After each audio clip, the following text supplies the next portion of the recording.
I mean, one of the biggest consequences of wireless is sleep disruption, whether it comes from cell phone towers, cordless phones, cellular phones, Wi-Fi, et cetera. I know when I was in Smithers, British Columbia, we were fly fishing for steelhead. My youngest son, who's a naturopath, who's a little electrosensitive, not as much as my other son, but he said to me, "Dad, I have never slept so well." We were in the woods, we were away from everything, and basically, when you're in that environment, your melatonin is going to go up. I mean, there's no doubt about it. They've showed this in the human model, they've showed it in the rat model, but melatonin does go down in the brain when you're exposed to toxic EMF from high tension wires, or whether it's from RF. A definite increase in inflammation, definite increase in anxiety and depression. I know Dr. Montano will be talking later. He's an expert in this area, and you should all come to his talk, but he lectures on anxiety and depression and ADD and ADHD all over the United States. Hypertension is also an effect that we're seeing in patients exposed to this invisible electromagnetic field. And my hunch here is that the blood is becoming more hypercoagulable.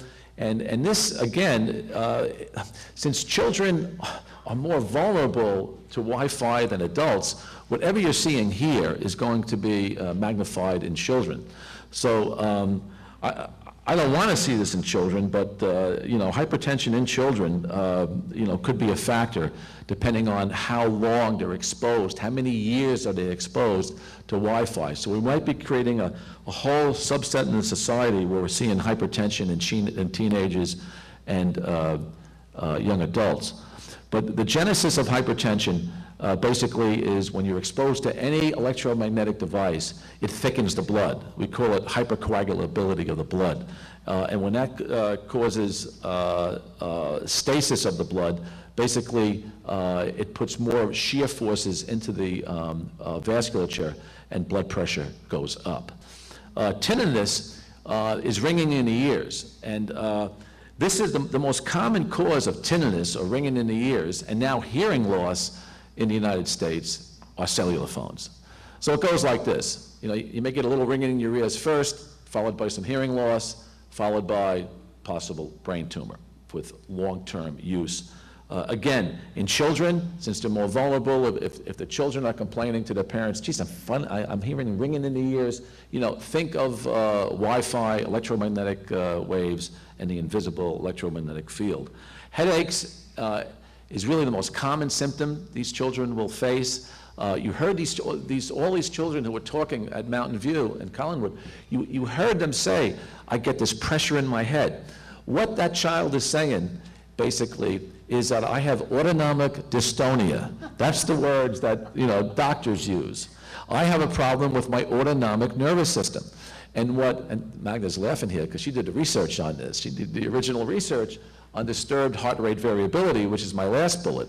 And basically, when a child has autonomic dystonia, or there's an upgrade of the autonomic nervous system, they go into a fight-flight response. What they're experiencing is lightheadedness, dizziness, headache, palpitations of the chest, sometimes shortness of breath, sometimes atypical chest pain, arrhythmia where the heart is racing, and Magda showed in her research disturbed heart rate variability where the heart rate went way up. And basically, these are cardiovascular findings of the wireless electromagnetic field. What these kids basically have is they have non-diagnostic tachycardia. Wolff-Parkinson-White syndrome is it's not uncommon. It's about 1 in 700 kids.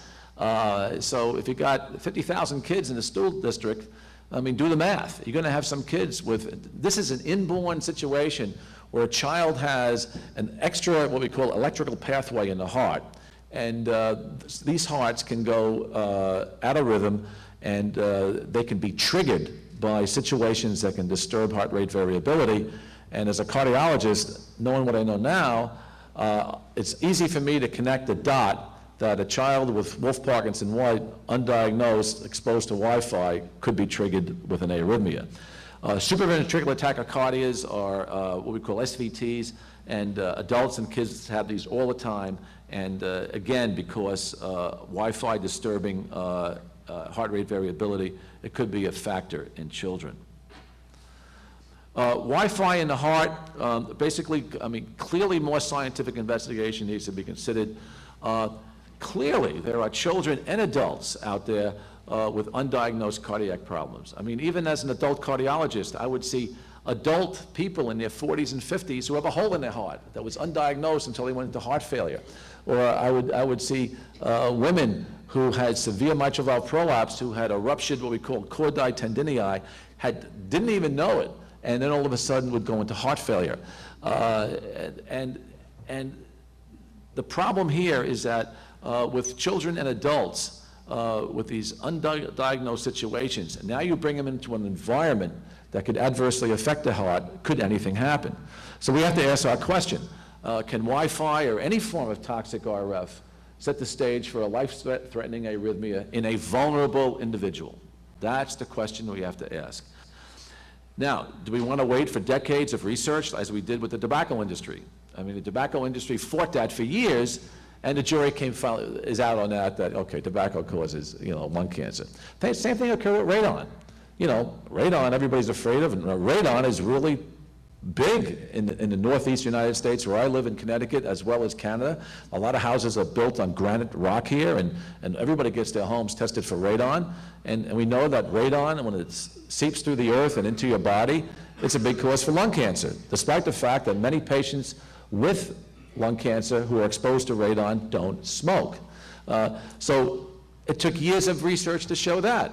But when a real estate agent comes to your house and says, do you want the radon checked? Of course you say, yeah, I'll have it checked, Now, radon is like EMF and RF. You can't feel it, you can't taste it, you can't see it, you can't smell it, but it's a silent killer, just like RF is. So we don't want to wait for decades of research. So what do we do now? And my suggestion here is really to use the precautionary principle, and do we make our schools safer now? And I like to rationalize the precautionary principle, and I'll just read it to you. Actually, my daughter did this on my website. She's an attorney, and she just took this out and wrote this up, and she said, under the precautionary principle, the threat of plausible, serious, and irreversible hazards to children from exposure to particular environmental stimuli justify public policy action to reduce such exposure, even though scientific uncertainty or ignorance may preclude findings of a true hazard. Waiting for such proof may be more damaging to the public health in the long run. And I embrace this principle. This is the principle that I think you guys should be using in Toronto. This is the principle that your legislatures need to follow.